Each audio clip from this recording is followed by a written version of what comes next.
Right, thank you everyone for coming tonight. This is the latest in our lockdown series of talks from the Edinburgh Fortean Society.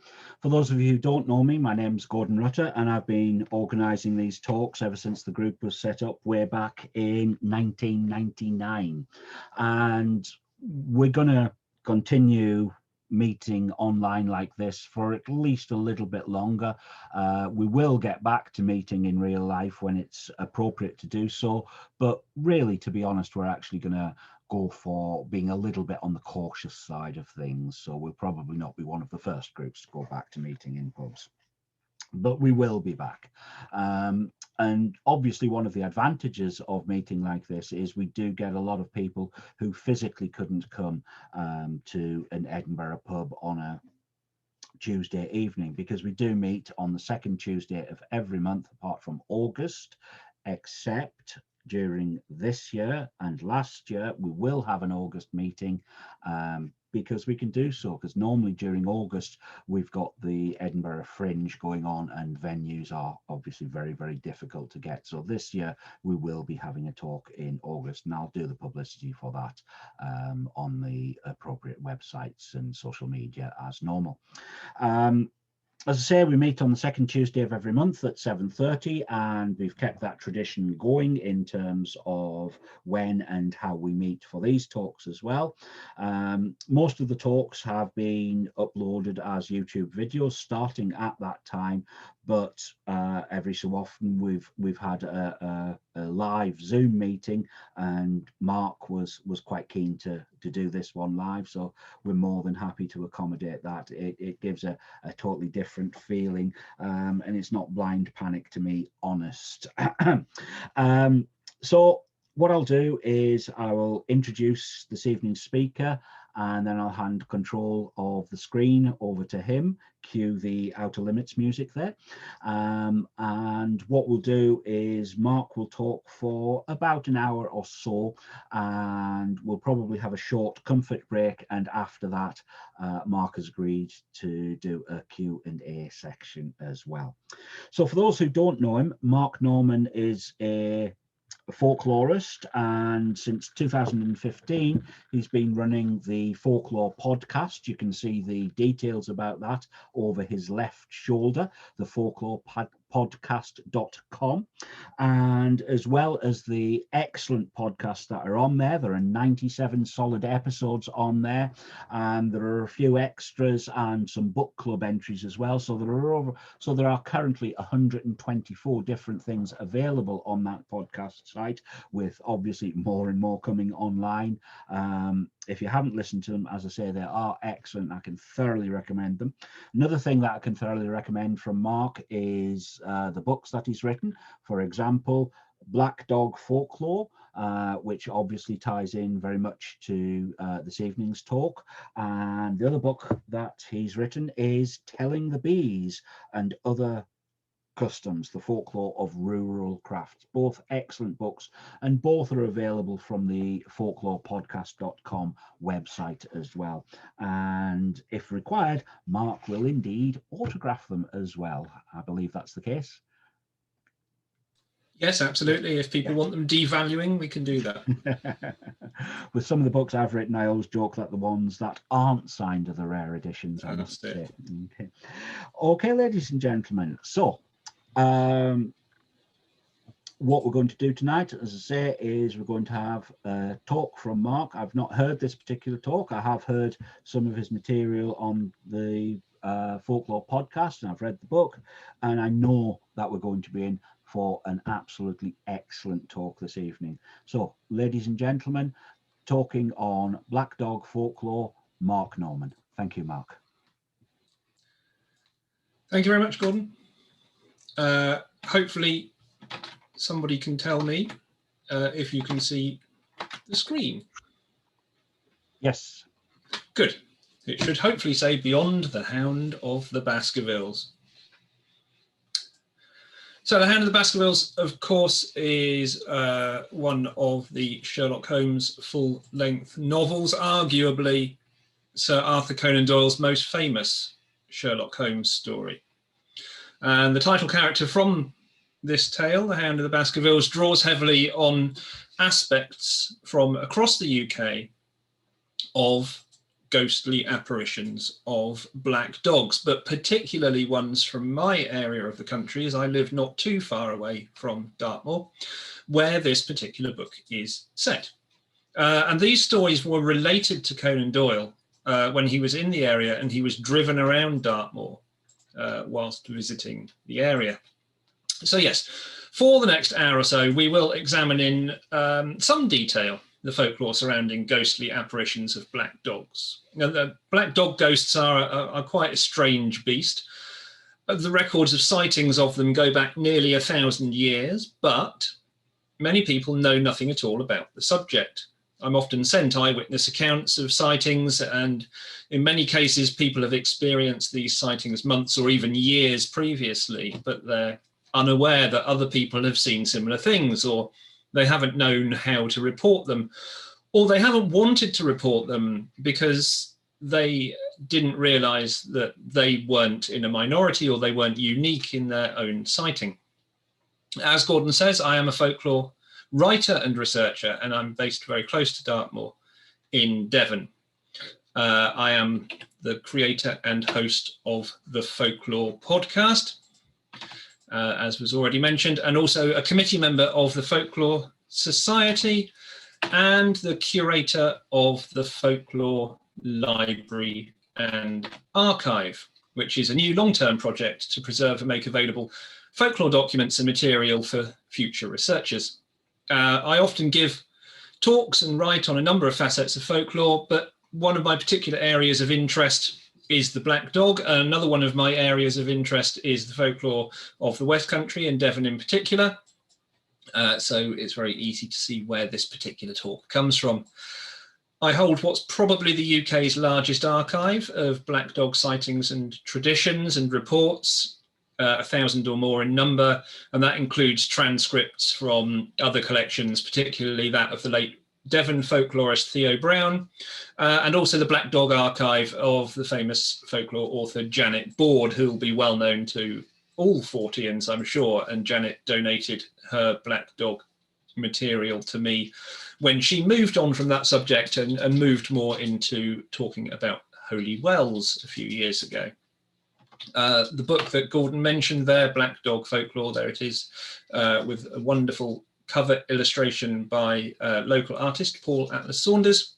That book was published by Troy Books in 2015, and it remains the only full-length study of this subject that's been put together by an individual author. So how did I come across this particular subject? Well, it was kind of accidental, really. In the late 1990s, I was introduced to the archives of the Devon folklorist Theo Brown. There she is. And they're housed in the University of Exeter Heritage Collections Department. Now, my intention when I originally went to access that archive was to look through Theo's fieldwork for local ghost stories for anything of interest, but my attention became diverted by a large blue metal ammunition box. And that was the box in which she kept her catalogues of sightings and notes on black dog ghosts. All folklorists store their collections in such good archive material as metal boxes, empty crisp boxes, the floor, anything else that comes to mind, really.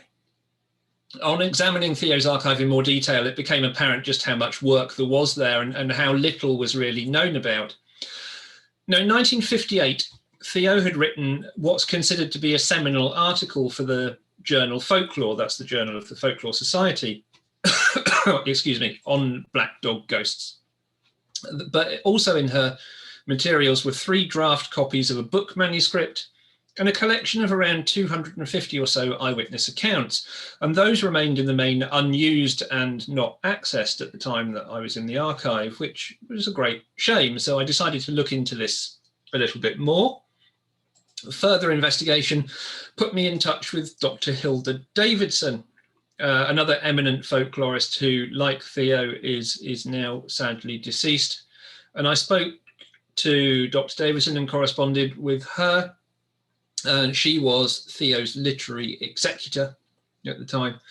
And she told me that lots of people had constantly badgered Theo to finish this book. And there was a real sense of disappointment when Theo, because of having suffered a stroke, was unable to continue with her writing. And so the book was never finished. In fact, it remained in many different versions, as I say. Dr. Davidson was responsible for the literary affairs, and she was keen that the contents should see the light of day and be published somehow. So she granted me permission to work with the material in the archive and to do whatever was best with it, with the proviso that the book retained an academic standing as much as possible. Which, although a very accessible book, I hope it does, and the rest of that story is now history. Now, it's quite telling that black dogs have been sighted or felt or heard or experienced in an unnatural way by people for almost 1,000 years, but yet people stumble across information about them quite by chance when they're attempting to provide themselves with an explanation for an event that has happened to them in many cases. So we get phrases along the lines of this one, which was sent to me in personal correspondence in April of 2014. And the particular lady concerned wrote to me and said, I ran across your request for black dog sightings, and since the topic has been on my mind ever since learning recently that my experiences aren't unique, I thought I would record mine for you, which she then went on to do. Now, finding out that they're not alone in their experiences is often surprising to the people concerned. They're relieved, certainly, that others have had shared or similar experiences at least. Telling their story brings about a sense of closure for them. And that was true in the case of this particular correspondent. She ended by saying that she'd wanted to share her experience for some time, but she didn't know how to do it. That was despite nearly 1,000 years, as I say, of experiences that she could have drawn on. Now, this is in large part due to the fact that there have been very few serious studies on the phenomena, certainly at the time that she was writing, even fewer. There are a small number of researchers today who work in any depth on this subject, and they're adding to the work of another small number of past researchers who worked in this area. In the early to mid part of the 20th century, most of the collection and the interpretation of the data that was collected in the UK was undertaken by just 3 folklorists: Ethel Rudkin, Ruth Tongue, and Theo Brown. Now, the phenomena of the black dog ghost isn't a British one. In fact, it's not attached to any particular country at all, nor is it attached to any religion or to any other social group. But it is in the United Kingdom that the widest diversity of the types of black dog ghosts can be found, and therefore they provide the broadest possible set of case studies which can hope to inform anybody experiencing them or with an interest in the subject, wherever in the world they might come across the motif.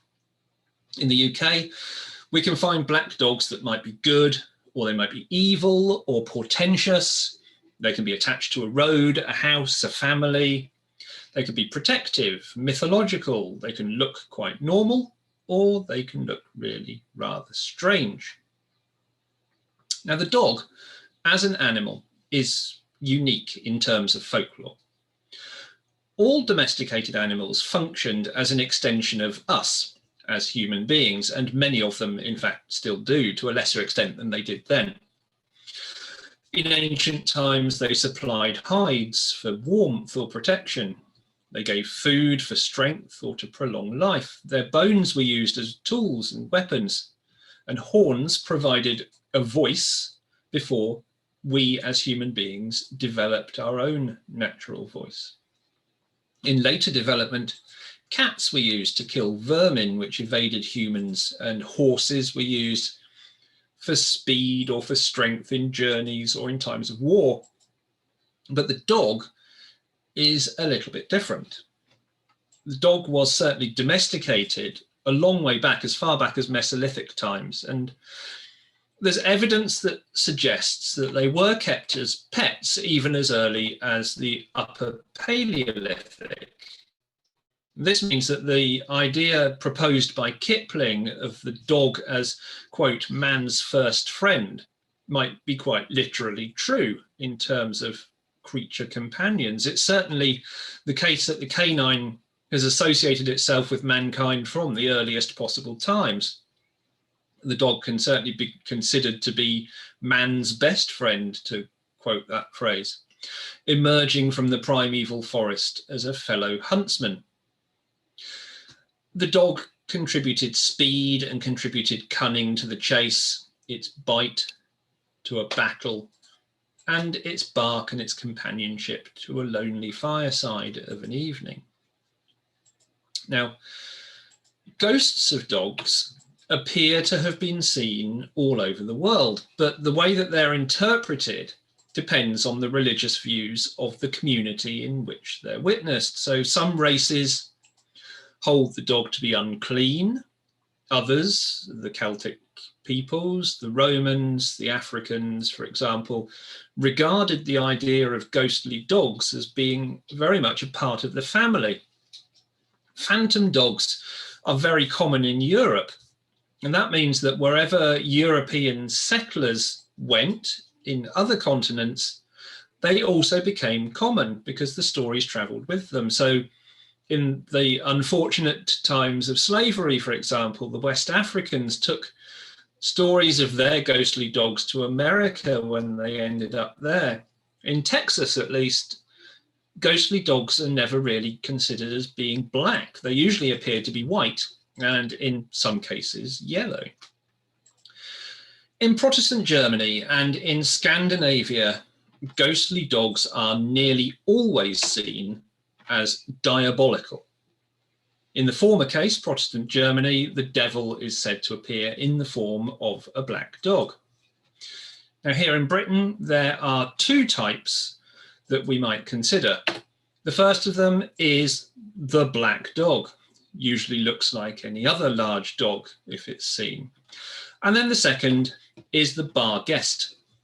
And this particular type appears in various shapes, generally that of a dog. It's dangerous and ominous to meet, especially head on. Sometimes it's said to lack a head. Sometimes it has only one eye in the middle of its forehead. And stories of this type of animal occur in wide areas of East Anglia, the north of England, and from Cumberland down into the Yorkshire Dales and as far south as the Peak District. There are some overlaps between the traits of these two types of ghostly dog, but for the most part, we can consider them to be essentially separate. Now, in order to simplify the classification of where the different types of black dog apparitions sit, we need to employ the standard unit of measurement for all of these sorts of things, which as good Forteans, you will all know is the Bill Bailey scale of evil. So, if we take the left-hand side of the scale to be particularly good, in this case, Bagpuss, then the right-hand side of the scale to be particularly evil, as fans of Bill Bailey will know, this is represented by Christa Berg, then the most common type of black dog apparition will likely sit somewhere right in the middle of that scale, or if you prefer, in similar terms, Joe Pasquale, for the sake of argument.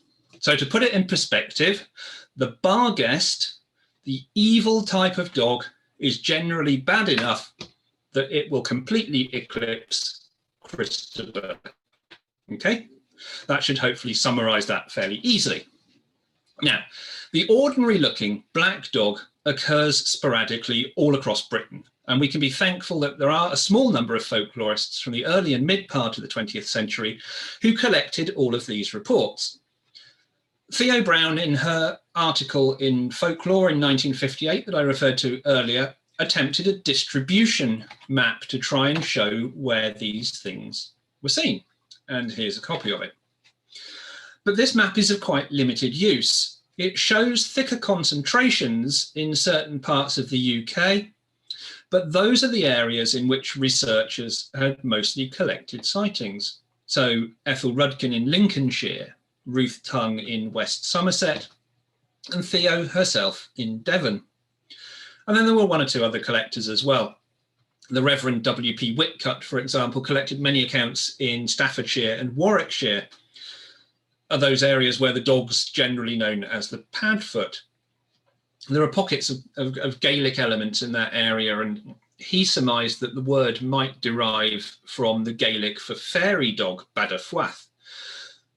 But I think that's unlikely to be the case, and padfoot is more likely to be a kind of onomatopoeic word to describe the character of the animal, in the same way that in Lancashire, the dog is called the trash or the guy trash, and that's believed to be adopted from the sound of the dog's footfall as it walks. The breed of dog sighted varies from quite large Newfoundland type animals to relatively small terriers or spaniels, but they're usually reminiscent of retrievers or mastiffs. And in these cases, they're commonly described in reports as being larger than any normal dog, as big as a calf or as big as a donkey, typical similes that you see in reports. A few of them aren't seen at all, but they are heard or they're felt or their smell is witnessed. Now, although they're usually alone when they're sighted, there are several reports of ghostly dogs who are said to accompany their deceased masters or mistresses. And where the Barguest type of dog, or the shuck as it's known in East Anglia, is invariably horrific in some way, the black dog itself is either neutral or it's friendly and protective. And that's the case, for example, in Lincolnshire, where a lot of these reports were collected, which seems strange when you consider the fact that it adjoins East Anglia, which is very much an area where the reports of the shuck come from. So there's a very definite boundary between the two polar opposites of those sightings, if you like. Now, it's important to bear in mind these differences in character to fully understand the subject, particularly given the propensity for less knowledgeable writers to always use the Barguest type of animal when referring to the tradition. Now, journalists in particular will always tend to move to using the Hound of Hell motif if they need to reference black dog legends, because of course it's far more exciting than talking about a friendly dog. That doesn't sell papers. The popular superstitious conception of the black dog is that it's an omen of death. But when you collate all of the reports and the traditions, then you actually find that at least half of the dogs, if not more, are completely harmless. They're frequently said to be protectors of lonely women or timid men walking along sinister roads. In older reports, we see stories of where the pedestrian concerned is passing robbers or footpads, for example. And there are two distinct areas where these protective dogs seem to favour. That's the northern part of Lincolnshire and Tyneside. Although this isn't to say that people experiencing a meeting with a black dog in other areas don't report those traits. They certainly do, and there are examples from all over the country and quite a few from down here where the very much unfriendly Hound of the Baskervilles was created. Now, there are 6 main categories that are frequently reported upon in sightings and stories of ghostly apparitions of dogs. Some of these refer to the black dog, some of them refer to the Barguest type, and some apply to both equally. And these are the 6 themes that we tend to consider when looking at these reports. So firstly, the size of the dog. There's usually something unusual about the size of the animal in these reports. As I said before, it's often said to be uncommonly large. So for example, you take an eyewitness account in private correspondence from the archives dated the 7th of February 1960. So some 60 odd years ago.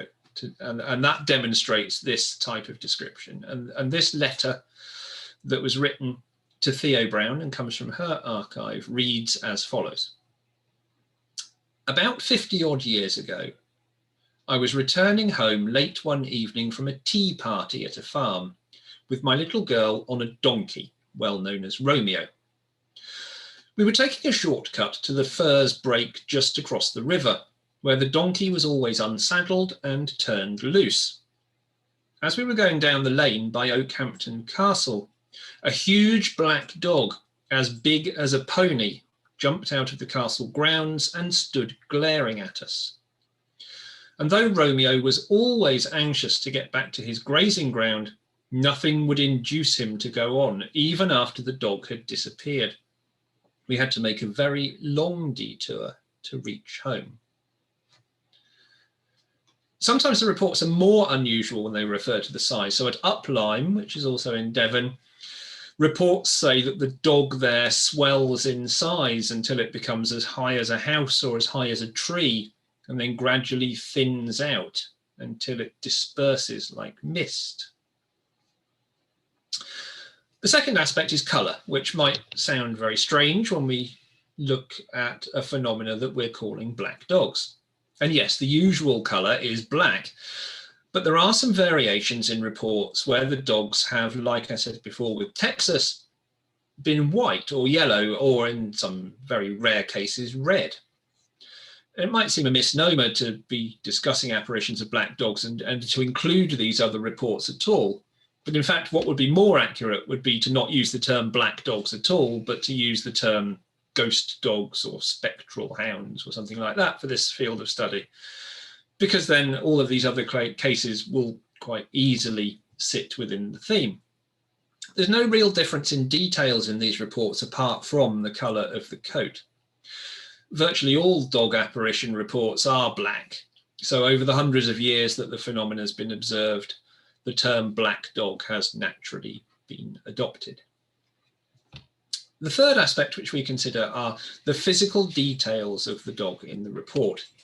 So the coat, for example, which is observed on the apparition, might be very, very smooth, or it might be particularly rough and shaggy. If the dog isn't seen at all, but it's only felt, then the hair is described often in a strange way. It might feel particularly bristly, so more like a pig than a dog if you're touching it. The tail is usually said to be long and thin. The eyes, where they appear to be abnormal, are pretty much always described as being huge. And there's a very important recurring key phrase in many reports from the early and mid part of the 20th century particularly, which describe the eyes as being like tea saucers or as big as dinner plates, or a similar description, shining brightly or glowing red.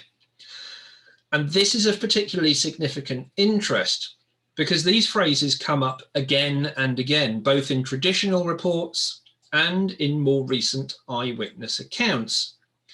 And it shows how the symbolism travels and passes from one person to another without anybody realizing that it is particularly happening.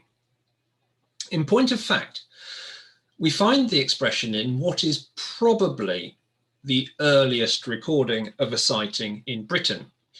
And this comes from the Anglo-Saxon Chronicle.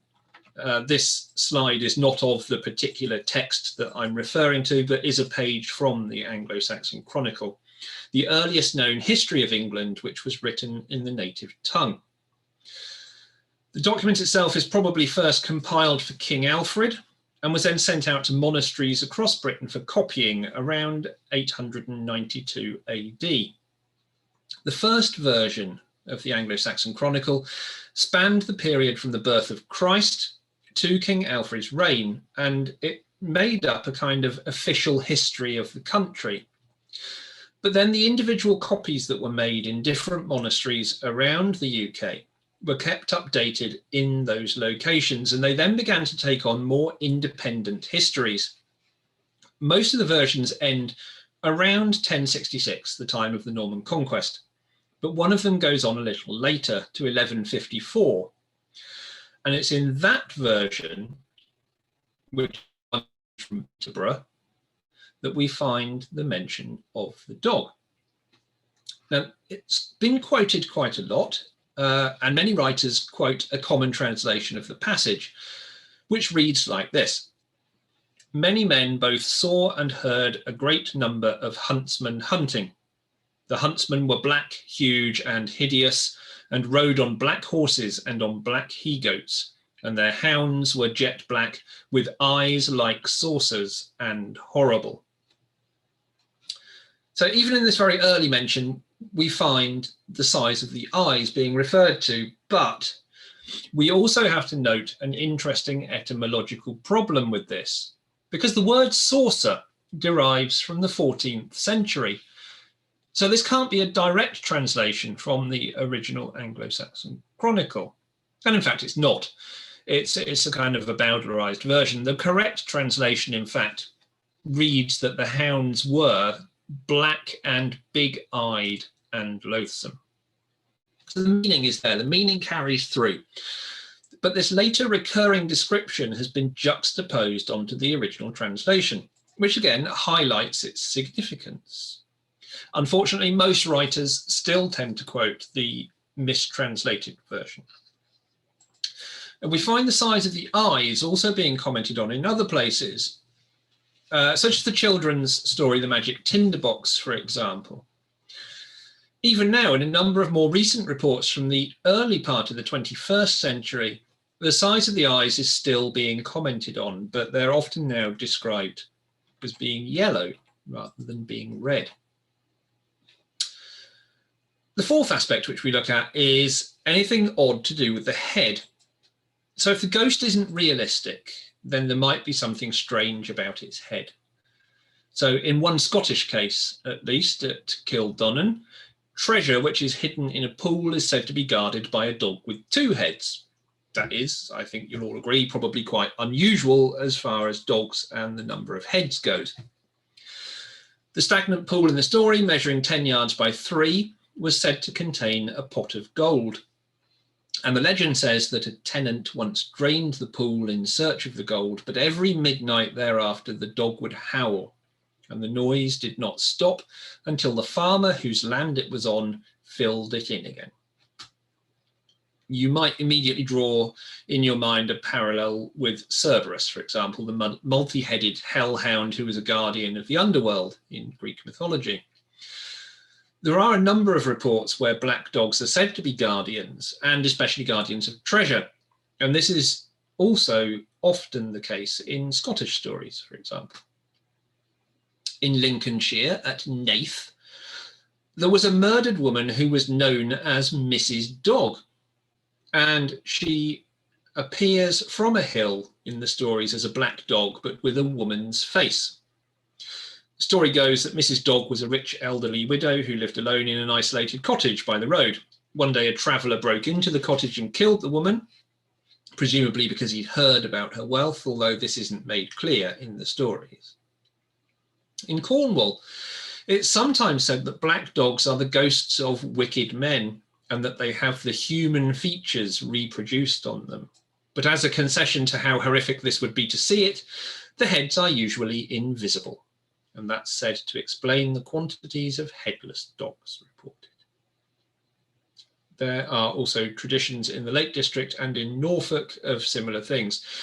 And there are a few sightings of dogs with a pair of horns. Again, very unusual things to do with the head. The fifth aspect is anything else that is strange and unusual, what we might just term oddities. So some ghostly dogs appear to have a chain attached to their collars, but the other end of the chain never seems to be secured to anything. One or two are reported as standing or walking on their hind legs. So there's a report in the Transactions of the Devonshire Association, for example, which says that at Newton-St-Sires, a village in Devon, not too far from me, in fact, a girl was murdered by her uncle in a cottage, and this murder left an indelible bloodstain. A resident who lived at the cottage said that if the outside door was open, a black dog would sometimes walk past on its hind legs at a particular time. There's another story in the same publication, the Transactions of the Devonshire Association, about 50 years later, which reports that at Ilsington, another Devon village, a black dog haunts the road to Lender Farm. Again, the dog is said to have appeared to the uncle of a local farmer, who said that it walked along beside the hedge, remaining on its hind legs, and that it seemed, quote, about the size of a calf. He was apparently driving a pony in trap at the time of the incident, and the pony was very scared by this. There are some very rare accounts where the dogs are known to speak. Dob Park Lodge in Lancashire was originally one of a collection of 3 hunting lodges. The building, which was scheduled as a Grade 2 listed ancient monument in 1997, was said to have been the property of the Duchy of Lancaster. It was situated in the valley of the Washburn on the southern slopes. And this has a speaking dog story attached to it. Another speaking dog from Lincolnshire was known as the Bell Hole Boggart, quite a famous case, this one. A boggart being a shape-shifting, mischievous spirit, which is common in many places in the north of England.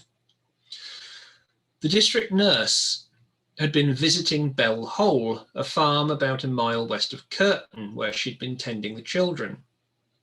And as she'd been giving them their supper, the children had been speaking of the Bell Hole Boggart, and they asked the nurse if she was not scared of meeting the creature when she was walking back to her own village. They asked the nurse what she would do if she came across the boggart, and the nurse said, "I shall put him in my pocket." On her way home later, the dog was said to have appeared to her and run around the district nurse, saying, "Put me in your pocket, put me in your pocket." One theory behind this legend suggests that the nurse was hearing a train passing by on the nearby train tracks, and the noise of the wheels on the gaps in the rails was carried on the wind and made a sound which had a similar rhythm to the words that the dog was said to have spoken.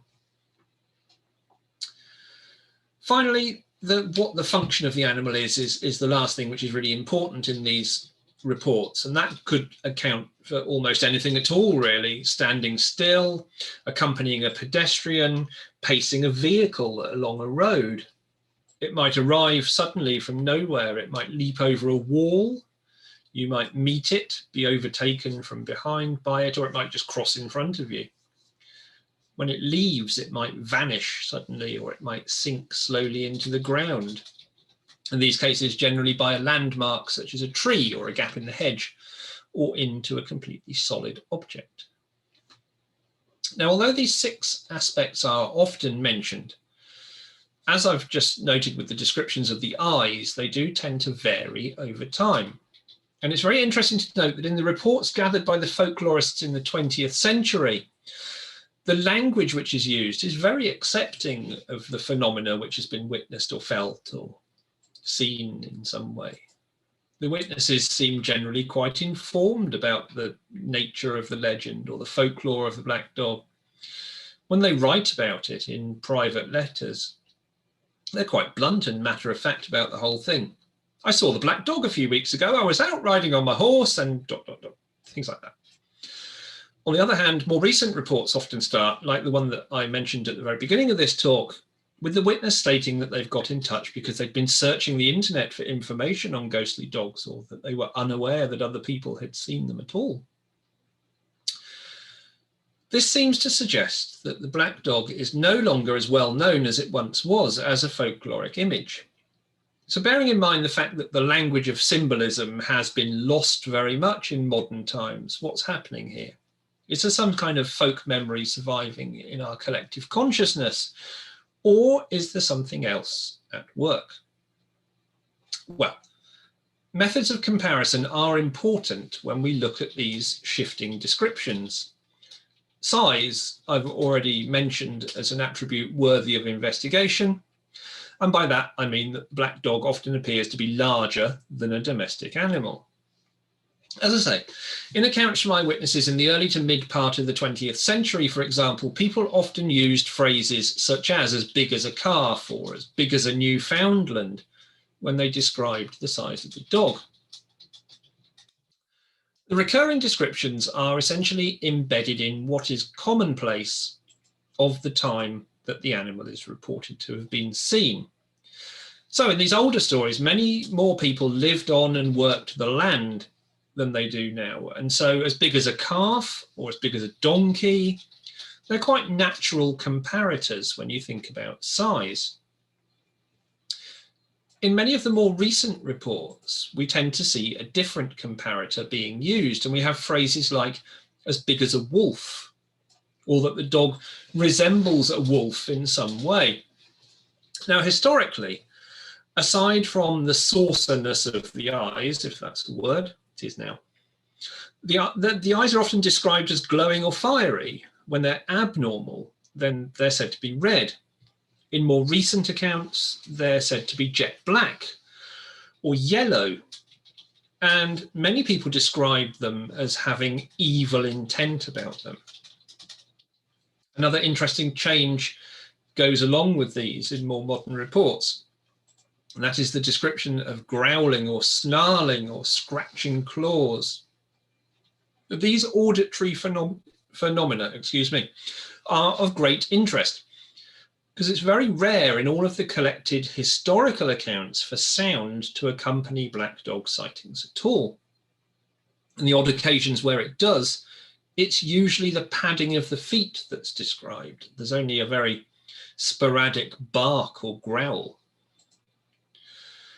So what might be happening here? We can perhaps argue that modern entertainment is playing a part. Historically, television and film dealt with tamer subjects. From the penny dreadful through to the mid-20th century, horror stories in literature tended to deal with different themes to the modern day. So horror films and books have become much more prevalent than they are now, much less tame, and things like lycanthropy, demonism, and so on. They're not only dealt with more often, but they're far more blatant. In his excellent book, Tracking the Chupacabra, Ben Radford suggests that reports are very much influenced by modern movies. It's the reason that the whole description of the Chupacabra changed completely from its original format, where it looked very much like an alien creature, mostly due to the fact that the original witness had been watching the film Species quite recently before the report, and it later on changed to become what we know now. The same thing may be true here with black dogs. So modern consumers of entertainment have much more of a stomach for horror themes, and they might draw on these entertainments more in the decoding of the symbolism surrounding the black dog. By far the most numerous quantity of black dog apparitions are seen on roads or pathways. There are various reasons that could be suggested for this. They're usually seen at night, when humans would naturally be following a road because it's much easier to tell where you're going. Therefore, they'd see only what occurred in their path. A dog wandering home from whatever it's been doing all day would be just as likely to use the road as we would as human beings. Some examples are traditionally believed to patrol certain stretches of road. The Cornish carrier, for example, is believed to be the ghost of a dog that always accompanied a carrier on his lifelong journeys between Liskeard and Launceston. The carrier, now deceased as a ghost, is compelled to travel as many Saturdays after death as before, and it's been suggested in the story that the dog acts as his protector. It's seen in the area around Berriow Bridge in North Hill in Middlewood. And in this area, miners once tied a rope across the road to try and stop the dog, but at midnight there was such a commotion that people had to get up and cut the rope. Many of the reports of patrolling dogs are seen as the dog being a guardian of the person who it is accompanying. So a similar example is found in Rowborough in Devon, and was described by the folklore collector Sarah Hewitt in her book Nummits and Crummits in 1900. And she wrote, "A man was walking from Princeton to Plymouth on a December evening. On the Plymouth side of the reservoir, he heard and saw a black dog, the size of a Newfoundland. He tried to pat it, but his hand passed straight through. Frightened, he hurried on, with the dog staying with him until he reached the crossroads. There was a loud report at this point and a blinding flash, and the man fell senseless to the ground. There is a tradition of murder at this point, and the victim's dog tries to kill every passerby in the hope of catching the murderer. The dog is described as having great glassy eyes and sulphurous breath.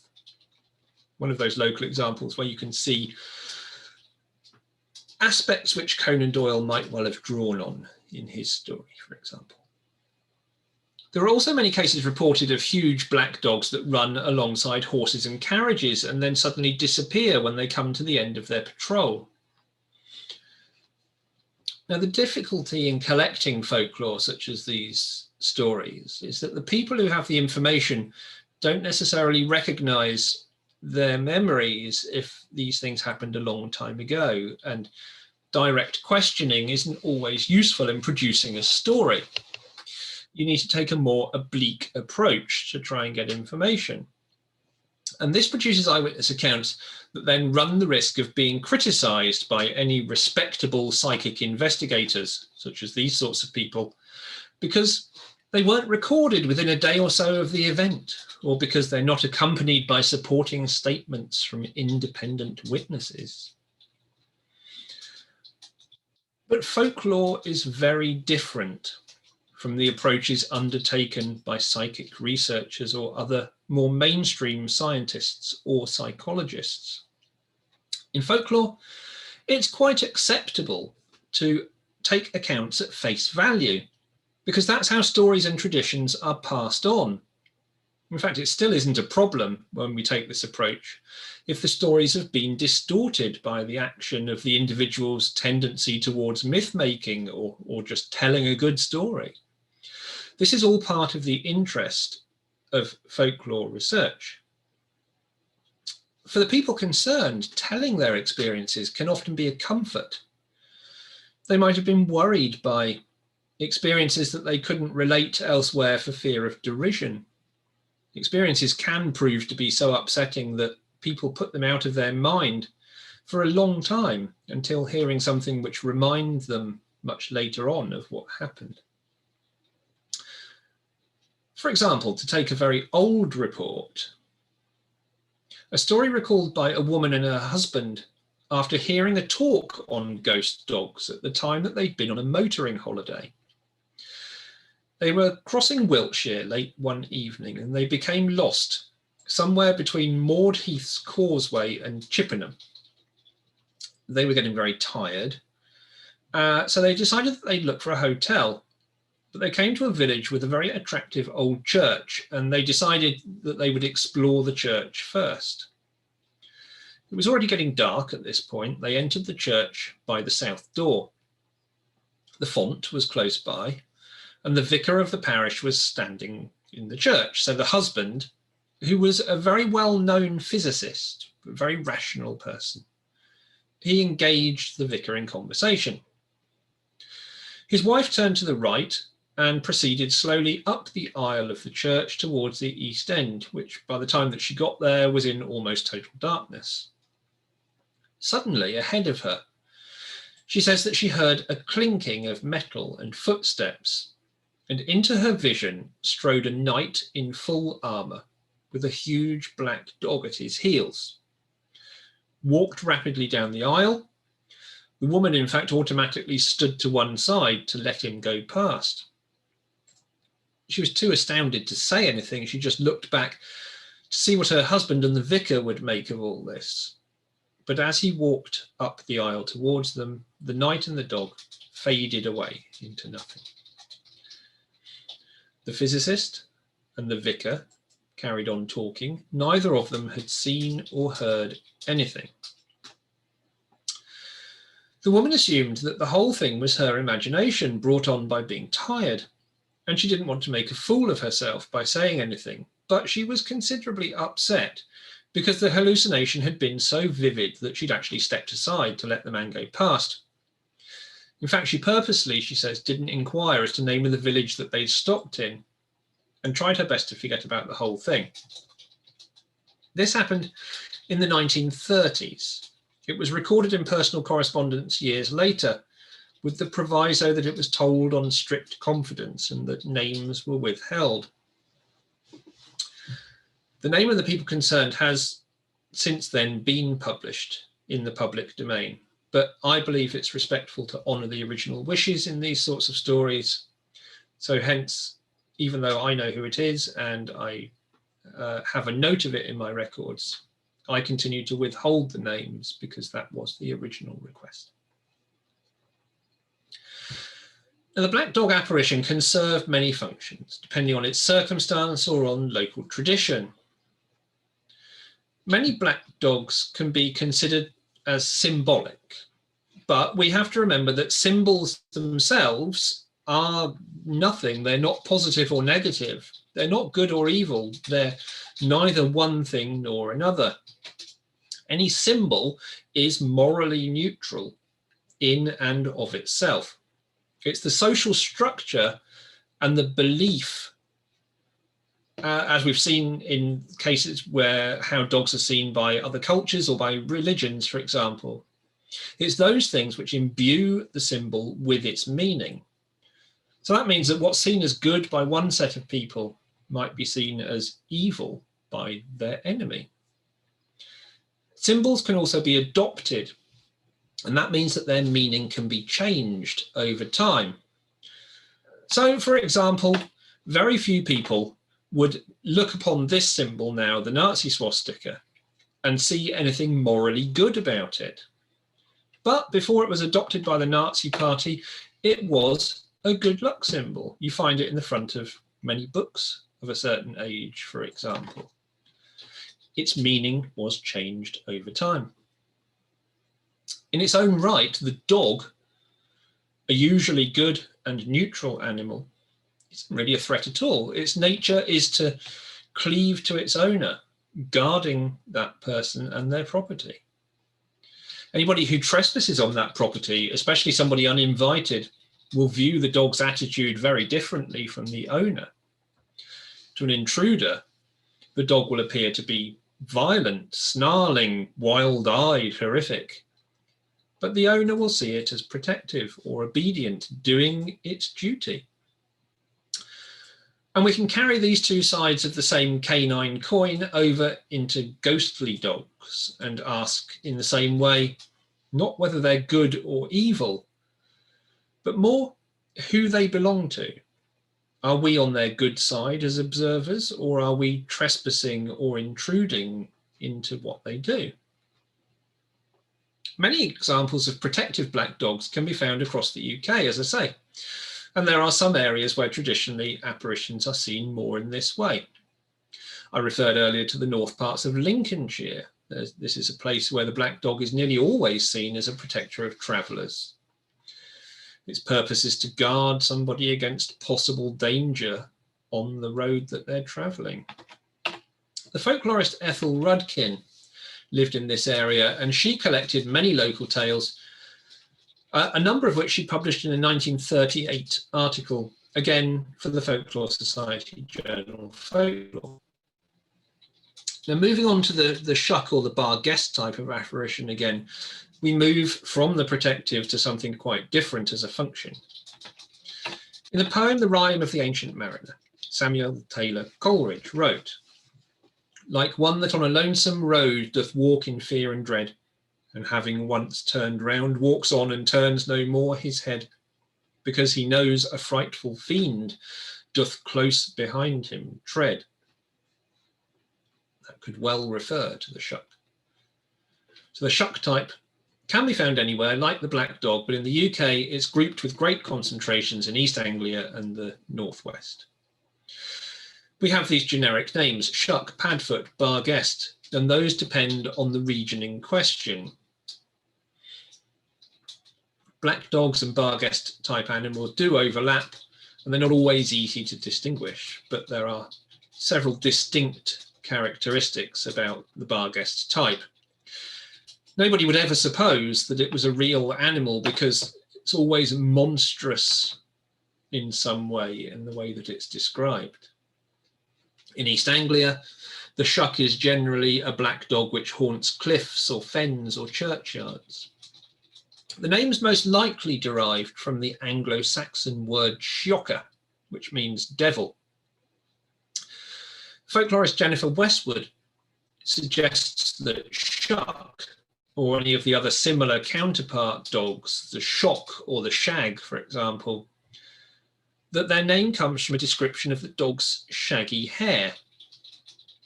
Now, many people consider this to be a less likely derivation than Shioka, but it's worth noting for reference a similarity between our dogs and the Cadejo, the Latin American black dog with shaggy hair, goat's hooves and fiery eyes. Very much would be seen as a Shuck type of dog, or a Barghest type if it was in the UK.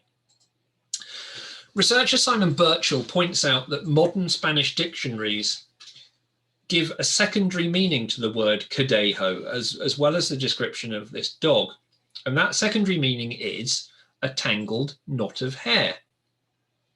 There is a further similarity around the fact that the traditional recurring description of a black dog's eyes, that of being as large as saucers that we have in the UK, also extends to one of the Latin American accounts, where the witness states that the dog has eyes like tortillas. It's possible that the secondary Spanish meaning for Cadejo, in its hirsute description, came about from the descriptions of meetings with the dog rather than vice versa. And we see the similarity of being large, round-eyed. Descriptions of the way in which the Shuck or Barghest is monstrous vary between accounts. It's sometimes said to appear as headless, or on other occasions with one eye in the middle of its forehead, as in this wonderful illustration from the Usborne book. At Kensworth, a rural parish on the Bedfordshire-Hertfordshire border, the Shuck was one of 3 ghosts reported on the Berry Hill footpath, which runs past the medieval parish church. Berry derives from the local name for manor houses in the area, and here the Shuck appeared as a black retriever with only one eye. In a 1937 book called Brambles Around Luton, the author P.G. Bond reported that many of the area's older residents claimed to have seen the Shuck. And in fact, as late as 1977, there is personal correspondence which says that the black dog was still very much believed in. And everybody at a WI meeting in the Kensworth area in 1976 certainly said that they knew the story. In some areas, the Shuck is said to appear in the form of other animals, such as calves or horses, and in Norfolk sometimes as a goat. In the northwest, the Barghest is often found on lonely moors or in churchyards. There's much ongoing disagreement about the etymology of its name. Some suggest the derivation to be from the Germanic word Bargeist, bear ghost, or Berggeist, mountain ghost. Other people have put forward other similar versions: barn ghost, beer ghost, berg ghost, from the term for a town or city, Berg. But none of these are particularly satisfactory, and they don't reflect the attributes of the creature very well, so I think they're far less likely. The Barghest frequently appears without a head at all. In North Yorkshire, it can sometimes take other forms, like a mastiff or a pig or a calf or a large donkey. In some cases, the same ghost can be seen in more than one form. So a monk at Byland Abbey in North Yorkshire, for example, recorded in the 15th century a ghost which transferred from the image of a crow to a dog with a chain around its neck, then into a kind of flaming amorphous shape, a moaning goat, and finally into the form of a man. And we might also find headless dogs and shape-shifting varieties in other countries as well. So there's an old Germanic legend of a shape-shifting dog called the Aufhocker, which walks on its hind legs, another aspect which we've seen earlier on.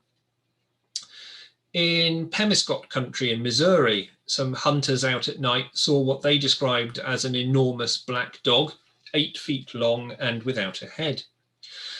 One man threw an axe at it, but it went straight through and stuck into the tree. And another headless dog has also been reported in Missouri at another location, Braggadocio. Coming back closer to home, there was a very famous tradition of a black dog ghost, known in folklore as the Black Dog of Torrington. It was plotted along a path through extensive research and interviews by Barbara Carbonell in the early 20th century. And it followed a route which took in both existing and ancient roads and trackways. It stretched from the Devon village of Morchard Bishop up to Torrington. This dog led to a relatively short-lived but a very interesting modern calendar custom. The origins of most calendar customs and other festivals are often shrouded in mystery due to their age. In many cases, they're linked or said to be linked to fertility rites and other pagan celebrations. Not a term I'm particularly fond of, pagan, it's too much of a catch-all really, but certainly old traditions, and they are a preservation of such, and a very good one too. In 1993, members of the Devon-based Pennymore Sing-Around folk group decided to create their own hobby horse festival, a festival which became known as the Running of the Black Dog. In this case, the new tradition was based not on old customs of fertility or anything else, but it drew on the folklore of the black dog. More specifically, it drew on the folklore of the Black Dog of Torrington to create an event which just allowed people to enjoy themselves and to enjoy some traditional English custom and song. Now, the black dog that they created measured 10 feet long from nose to tail and about 4 feet wide. There it is in all its glory. It was led on a processionary route which took in much of the area around Morchard Bishop, where the Torrington black dog was often sighted. And the hobby horse was danced by a succession of carriers led by a ticer, which is similar to the traditional fool character, and accompanied by a band of musicians and walkers. A traditional tune was used. It was renamed the Black Dog Polka and played to accompany the animal. Prior to the departure of the hobby horse, or hobby dog in this case, and party from the London Inn pub in Morchard Bishop, a proclamation would be made, and the following text would be read out. My lords, ladies and gentlemen, since time immemorial, gentlefolk from all parts of the county of Devon have reported their encounters with the great black dog of myth, song and legend, but never more so than on the road that runs between Morchard Bishop and the village of Black Dog. In these parts, the sighting of the black dog has always been taken as an omen of good fortune, for it is believed that the dog is the guardian of great treasure. Tonight, as at every year at this time, we invite you to join us as we dance our own great dog on the road to the Black Dog Inn, and join in with the music and dance that herald the dog's progress through the lanes. The spirited nature that the statement would have instilled in those listening allows us to forgive some of the small factual inaccuracies which it contains. The running of the Black Dog didn't take place around May or Whitsun times like other hobby horse festivals, but rather it was scheduled for the full moon nearest to Halloween. There's nothing within Black Dog traditions that makes this especially relevant. It was just felt that it was a suitably spooky feeling time, I think. The festival ran for around 10 years from the late 1990s before finally dying away. It was a great shame. There was still a lot of interest and support for the festival, but in the same way that many local carnivals suffer, it became more difficult to find people willing to take on the key roles rather than just stepping back and enjoying the spectacle. Fortunately, a good archive was kept of photographs, which is where this particular image comes from, both of the festival itself, as well as some of the preparation and other behind-the-scenes records. It's all still maintained. I have a digitized copy of the whole archive in my own records. As far as I can ascertain, no film recordings were ever made of the festival. It would have been rather dark at the time as well, of course. Fortunately, the procession was reenacted for me some years ago, and we have a filmed record of this in the archives. And to the best of my knowledge, that's the only recorded footage of this hobby horse ever having been danced. After the tradition ended, the whereabouts of the horse became rather unknown, including to some people who'd been quite involved with the ceremony, in fact. For some time, it was feared that it was lost and possibly broken down. But with the help of a friend who was a musician for the Black Dog, we made some inquiries, and eventually it transpired that it did still exist. It was stored in a barn in a remote farm. Its condition was unknown, and we knew that the people who owned the barn wanted their barn back. So some negotiations took place, and fortunately, we were able to offer to take the Black Dog horse and to preserve it for the future. It is, after all, a legitimate part of British folklore and custom, no matter how short-lived the tradition was.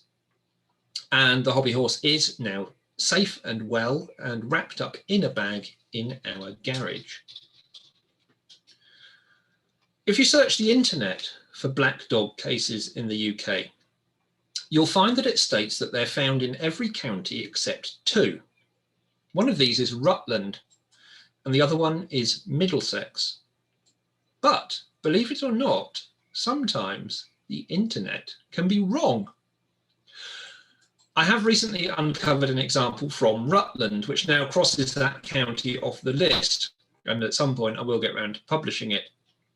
But for the enormity of the archive, I still have no accounts from Middlesex. And so for now, that is the end of my tale.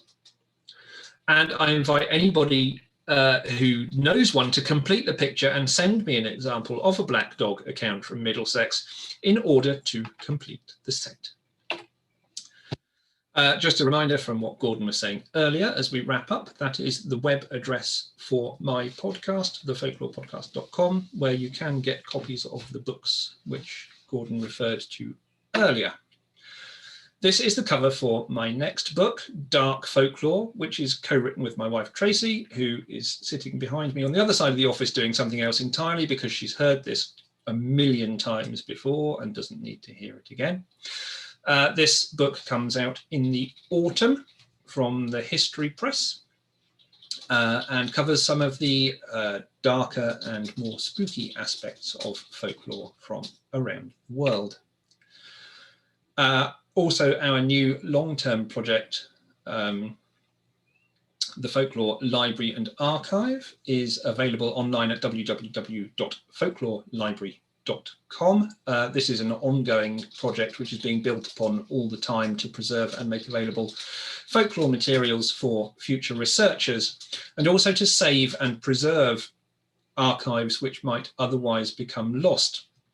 Our most recent acquisition is the first half of a 2-part archive belonging to the late and very highly respected folklorist Venetia Newell, who was a past president of the Folklore Society and also a research fellow of the American Folklore Society. We're trying at the moment very hard to save Venetia's archive from the open market. We have acquired the first half and we're fundraising at the moment for the second half. As such, this coming Saturday, we have a day of talks online via Zoom, all about libraries and museums and archives. Oh my. Here is the lineup for it. So we have talks from Senate House Library about the Harry Price Library of Magical Literature, the Metropolitan Police Museum, about the facts versus fiction of the Notorious Crime Museum or the Black Museum at Scotland Yard, and other interesting police artifacts. The National Science and Media Museum, who hold not only the original Cottingley Fairy photographs, but also the cameras that took them. We'll be talking about that subject. The marvellous Geraldine Beskin from Atlantis Bookshop is giving a talk on theatre ghosts. Rachel Morris, who is the co-founder of Metaphor Museum Designers, who have designed some of the most well-known museum displays across the world, actually, for many years, including the visit of the Terracotta Army to the UK, is talking about her work. Peter Hewitt, the founder of the Folklore Museums Network, is talking all about the role in bringing all of the UK's folklore museums together under that banner. Jim Peters, collections manager from the Department of Prehistory in Europe at the British Museum, will be telling us about some of his favourite objects. Stella Wisdom, in this very room, I believe, at the moment, and Cheryl Tipp from the British Library are recording a talk for us all about the use of the library sound archives in video game soundscapes. And finally, Twitter heroes, Orkney Library and Archive are recording a presentation to round the day off, all about stories from Orkney Library archives. All of that lot is just £10, which includes video replays of all of the talks if you can't get to them live on a private playlist after the event. You can get a ticket from that address you see on the screen, bit.ly/folklorelib. And all of that money goes towards the archive appeal to try and save the rest of Venetia Newell's archive for the future. I will leave it at that point and hand back over to you, Gordon. Thank you very much. Excellent. Thank you very much, Mark. As anticipated, an absolutely excellent talk. Really enjoyed it. So what we're going to do now is, I'm sure there are various people who are wanting to ask questions. So we're going to have a short break of 4 minutes, and then after that, we'll open the floor up for a Q&A. Okay, that's our 4 minutes up, so hopefully everybody's back. So what we'll do is we'll open the floor to questions. You can type your question into the chat and I can read them out, or alternatively you can use the hands up function in the reactions button and you can ask your question yourself. So has anybody got a question they would like to ask? I have. Who was that? That was me. But Oh, I'll, sorry. I'll let them go first. Yep, cool. Nobody's put their hand up, so you go for it. Oh, no, Stella has. Stella. Sorry, I've got a question actually about comics. And Mark, I don't know whether you're a fan of Hilda. So the graphic artist Luke Pearson does a comics series for children, but it's turned into an animation for Netflix, Hilda. And there's one episode with a black hound, Jellybean, and I've become a bit obsessed with the folklore in the world of Hilda. So I was just wondering whether you'd looked at the black hound episode in the Hilda comics, or if you haven't, whether you'd be interested in that. Yes. Yeah. Firstly, no, I haven't. And secondly, yes, I would. And in fact, I've just written it down too. I'll email you separately. There's a call for articles for a special issue about kind of horror and gothic in comics. And I've been thinking about Jellybean. I'm glad there's other Hilda fans. I've become totally obsessed with Hilda, even though it's aimed for children.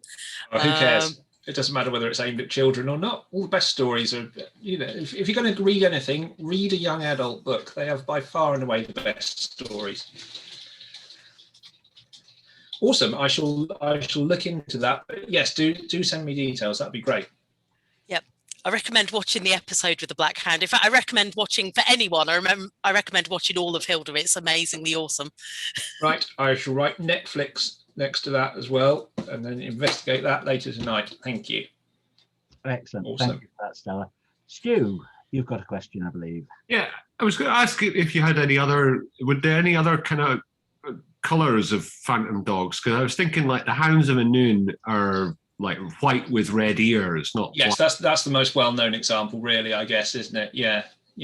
There are odd sporadic reports, but they don't, in the main, work in quite the same way. So the Conan Noon, for example, are all reported that way, white with red ears. In Texas, protective Texan dogs, as I said, are reported to generally be white. But then others tend to be just an odd story. that it's red or it's yellow, but they don't have that same sort of overarching aspect to them to the Welsh ones, for example. That's more mythological, connected to the kind of whole fairy dog thing than the traditional black dog ones. Cool. Excellent, thank you. I see we've got a hand up from Alison. Alison? Hi, sorry. Oh, this is working. You mentioned more modern sightings of black dogs, but people really still see them, or have they gone out of fashion? They're not reported as often as they used to be, but yes, they are. Or that doesn't mean to say that they're not seen necessarily, I suppose, but the reports are not as prevalent as they used to be. But yes, they are still, I've had a number of reports over the last few years, which are modern sightings, not just reports in modern times of older sightings. I've had ones, I've got quite a few pages of reports from the 2000s, for example. So yes, they are still, but not with the kind of volume that you saw through the 20th century. But again, something I've been writing about recently, actually, folklore collecting does not take place in the same way or the same scale that it used to during the 20th century and from the Victorian time onwards with these very passionate collectors. It's very much something that you don't see as much anymore. So yeah, there are still plenty of reports out there, and in fact, if you trawl the internet, you will find plenty of modern ones as well. They're very different in their makeup often. If you look at the chapter in my book about dreams, for example, and dogs in dreams, that draws on quite a lot of modern reports as opposed to older ones. But yeah, they're still reported. They're still out there, or people still witness them at least. Cool, thanks for that, Alison. For those who haven't noticed it, Stella has just posted a link to Jelly Bean in the chat there, so you can have a look at that. Any other questions from anyone? Yep, Stella, go for it. It's a practical one. I wanted to know what the hobby horse black dog from the festival in the 90s was made of, whether it was like wool or leather or what kind of fabric.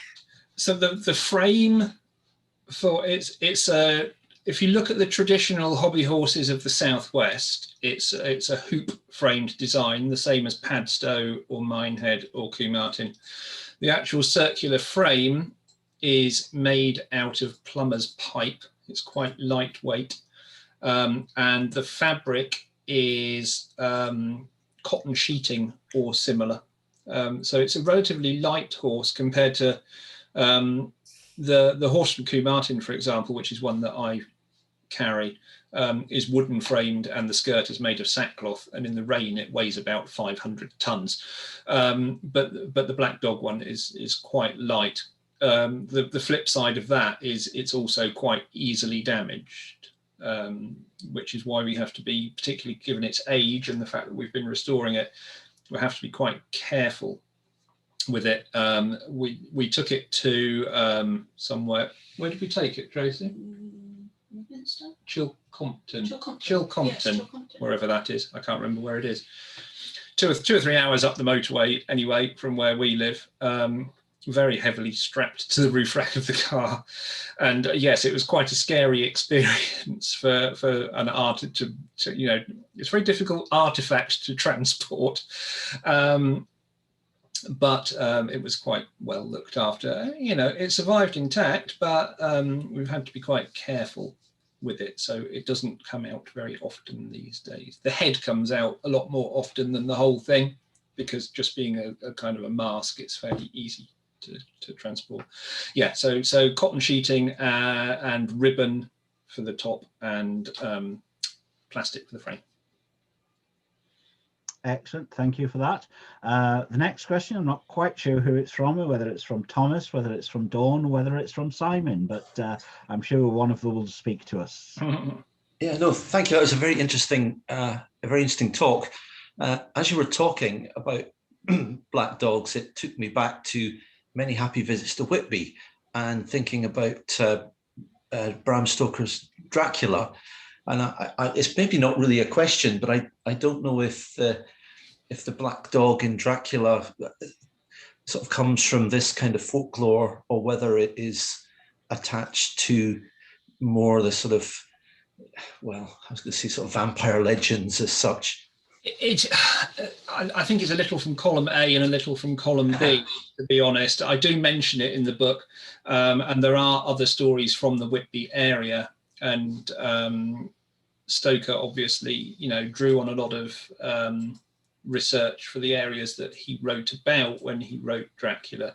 So I suspect that it draws on local versions of the story that existed and weaves them into his own vampire narrative. Thank you. Okay.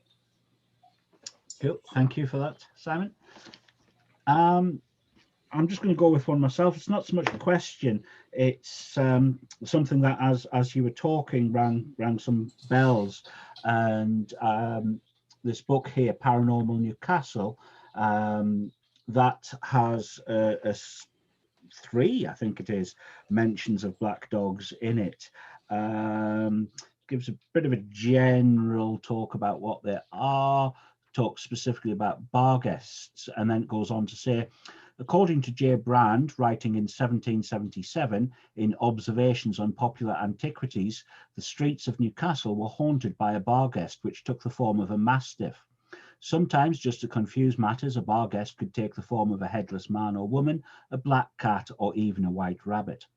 One later appearance of a bar guest was described in a memoir of Robert Surtees by George Taylor, Robert Surtees, and James Raine of 1852.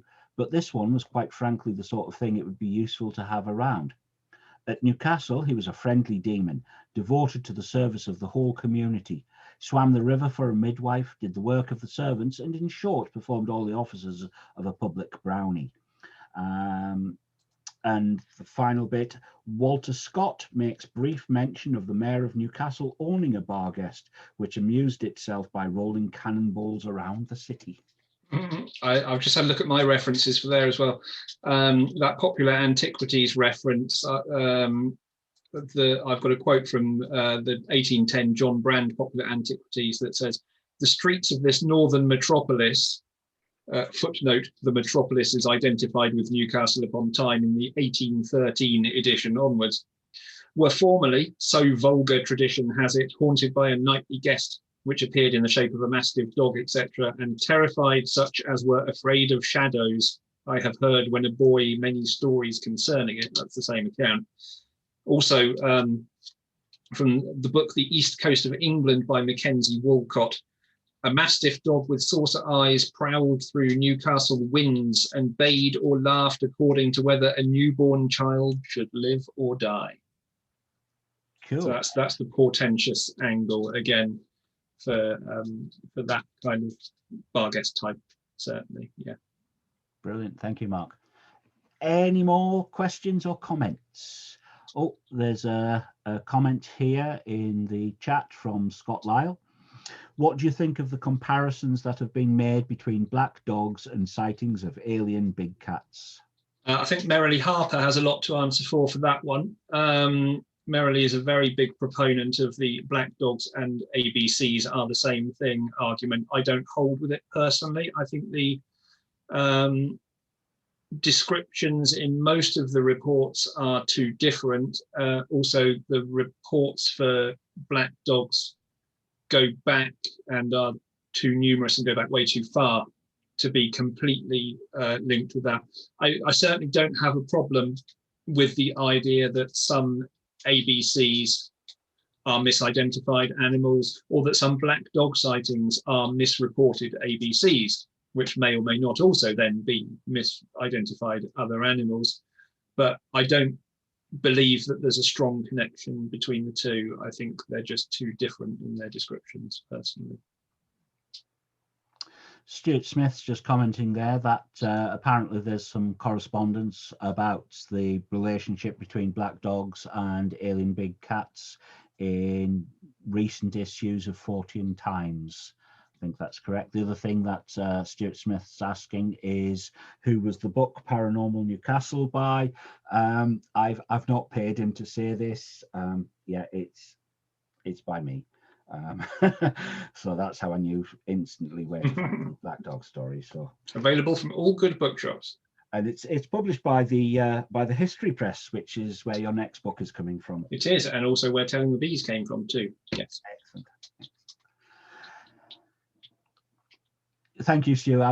Stu's just said he thought he'd give me the chance. I was actually trying to be terribly shy and coy about it and not ramming it down people's throats, but heck, that's fine. I plugged mine. You might as well plug yours. Has anyone got any more comments or questions? Oh, yep, Stella again. Thank you. Sorry, I'm full of questions. Are the dogs always adults, or are there ever like black puppy sightings? I don't have particular accounts that refer to younger dogs. No, it's quite an interesting question. That's not to say that there aren't necessarily, but they're never particularly mentioned in that way. I think normally because in most of the reports, the size is particularly large, and therefore it wouldn't equate with a juvenile dog, even in a large breed necessarily for most of it.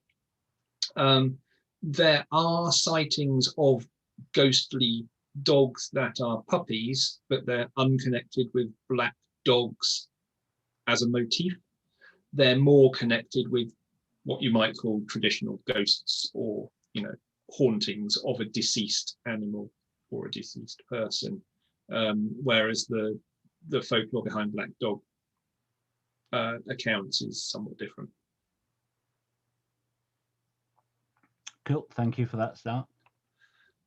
The thought of a spectral evil puppy is particularly cute. Well, I did have my slide demonstrating diabolic dogs in Scandinavia was a little fluffy puppy with horns. So I'll take that. That'll count.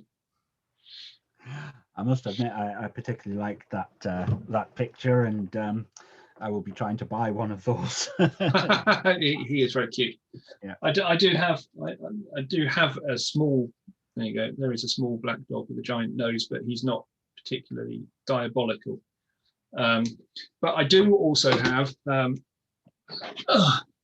the large bookshop standee version of the Usborne Book of Ghosts Shuck as well, which was sent to me by Usborne, which is far more demonic.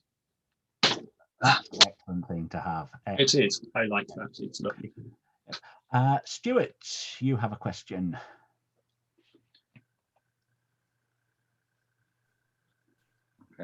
Okay. Hi, it's actually Anne, but we're sharing the same login. I was just wondering, I was absolutely fascinating talk. Have you ever come across a fairly recent account of a black dog that you've personally found so potentially credible and terrifying that you would not want to encounter it yourself, even for the purposes of scientific inquiry? I wouldn't say that I've come across a modern sighting that fits that description, actually, because the majority of modern sightings that I've had sent to me have tended to be either protective or at least neutral. Modern sightings which are more like the Shuck or Barguest type haven't in the main come my way in the same way. I think there are plenty of ideas within the legend of the Shuck or the Barguest that you, in the same way as whatever your belief is, you still walk around a ladder or you still salute a magpie. All of those folklore superstitions that I think you don't necessarily believe them, but you just do them because who wants to tempt fate? And I think probably there are some motifs within the Barguest type of dog that would just be, I know it's an omen as far as legend is concerned, so you know, I would instantly think that way if I came across something like that. Certainly, there was a letter in Fortean Times a few years ago, which I do quote in the book, actually, from the Fenland area, which was very much like that, hearing the howling of dogs across the fens when holidaying there, and the letter writer's father dying fairly recently after those sightings. And obviously that being ascribed to possibly being connected, because that's the traditional motif. Thank you. Thank you. No problem. Excellent, thank you. Any other questions or comments? Well, I've got one for the Scottish contingent, okay, which I've not had an answer to yet, but I have asked other people before.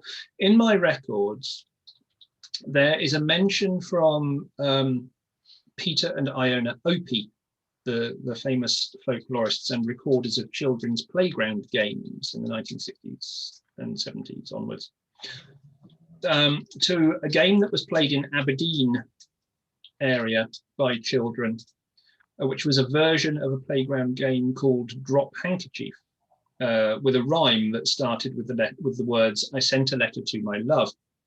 And in Aberdeen area, this children's playground game is described as Black Doggy, but I do not know why, and I also don't know anybody in the Aberdeen area, because I've spoke to somebody from the Aberdeen area who is A, a folklorist, and B, does tours of the Aberdeen area, and she didn't know either.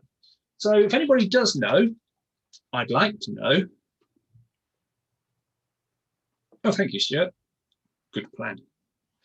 Yes, so Black Doggy, I have no idea why this particular playground game is called that, and it might be completely unconnected in the same way as Black Dog as a term for depression is not connected to this at all, a question that often comes up but didn't come up today.